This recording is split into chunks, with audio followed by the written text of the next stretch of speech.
How boring. The most fun was when I slaughtered the villagers just as the young man was gloating. Suddenly, the undead he had humiliated went mad and bit him. Instantly, Zephy's shoulder bled profusely as he fell to the ground in terror, commanding, "Stop!" However, the other party kept approaching step by step. Seeing this, he had no choice but to fight back. But then another undead moved, pinning him down firmly. Those hollow eyes now filled with venomous hatred.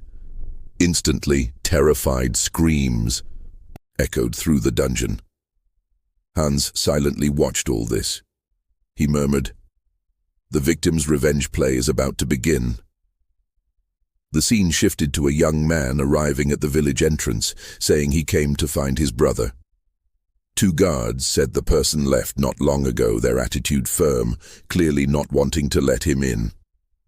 The argument soon alarmed the old village chief, who thought something serious had happened. But when he saw the young man being blocked, he was dumbfounded. Harvey said innocently, "Village chief, I came to find my twin brother." Meanwhile, in the dungeon, Hans had already infiltrated where the fragment of the immortal king was kept. He sighed. "Having another avatar at times like this is great.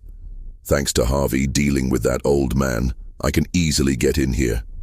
So, this is the fragment of the immortal king. It seems to be absorbing the black magic power of the surrounding undead. The people here all look quite strong. The place I was in before must have been where they kept the defective skeletons. Tisk, tisk.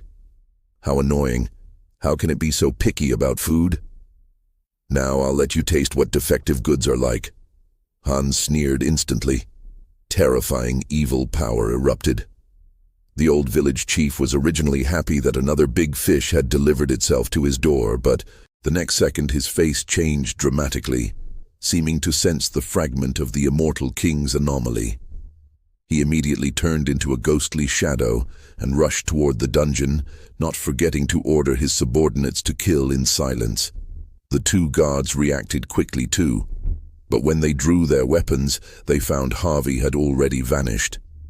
At this moment in the dungeon, as Hans embedded the fragment of the immortal king into his chest, instantly countless resentments and negative emotions surged forth. Hans clutched his head in pain. Fortunately, with MindHub's assistance, he finally overcame the erosion through sheer willpower. Ding! The fragment of the immortal king's black magic power has fused with the individual.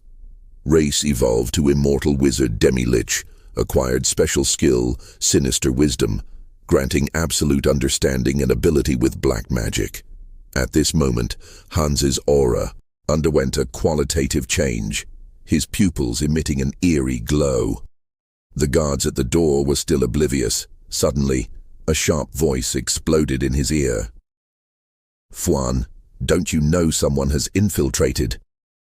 Hearing the old village chief's telepathic message, the young man looked confused. "Master, there's no anomaly here. Stop talking nonsense. Quickly check the fragment and notify Zephy." "Understood." Fuan immediately shouted into the prison, "Zay, quickly, go check the fragment." However, he didn't hear the expected response after a long while. Moments later, a dark figure slowly approached. Fuyan thought it was Zephy and immediately scolded. "I called you just now. Why didn't you respond?" But when he saw the figure's face clearly, he was dumbfounded. Hans's voice slowly rang out, "Hello? Quite surprised, aren't you?" Fion's pupils contracted sharply, his face full of disbelief. But before he could figure out why the undead could speak, bone-white claws had already reached through the door gaps. Fuan instinctively cast magic attacks, but this instead destroyed the iron door, causing the undead to surge out like zombies, surrounding and overwhelming him. Hans slowly walked out of the darkness, a ghostly flame dancing in his palm. He didn't know if it was thanks to sinister wisdom, but he inexplicably knew how to use black magic. Instantly, flames shot, skyward with deafening explosions. Hans successfully fought his way out. He gave the undead an order: kill everyone in the village without mercy. The battle immediately began. Suddenly, a skeleton crashed heavily at Hans's feet. He looked closely and saw it was the village chief who had arrived too late. At this moment, his expression was extremely angry. "What did you do to the fragment of the immortal king?" Hans smiled when he heard this. "Village chief, you personally dug out my heart, so naturally I had to install a new one." The old man's expression instantly became twisted. "You actually fused the fragment of the immortal king into such an inferior body. Unforgivable. Die, finger of death." As he spoke, eerie black lightning struck rapidly. Hans's left arm was instantly shattered. He couldn't help saying, "Old man, I haven't finished talking yet. Sneak attacking like this is very rude. Shut up. This past year I've devoted all my efforts to repairs and I was about to gain immense power, but it's all because of you. Die, dark spikes." Instantly, sharp, poisonous vines burst from the ground.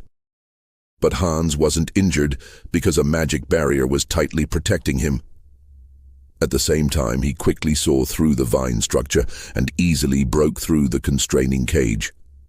The old village chief didn't take it seriously at first, but when he witnessed Hans easily neutralizing his attacks, his face grew increasingly grave. Suddenly, a vine at his feet grew and writhed, transforming into a sharp blade aimed directly at his face. Fortunately, the old village chief reacted quickly and cast defensive magic. However, after just a few breaths, several cracks appeared in the barrier. The old village chief was shocked. Is this the power of the fragment of the immortal king? This guy's use of black magic is abnormally skilled. Can't waste any more time. Oath of Annihilation, activate. As the old village chief's words fell, the black mages who were fighting the undead suddenly turned pale. Their eyes became hollow as their souls were drawn out by a mysterious force, finally floating toward the old village chief, forming a sinister crown. Hans couldn't help but frown. "Don't you feel ashamed ruthlessly extracting other souls to enhance your power? It's all because of you."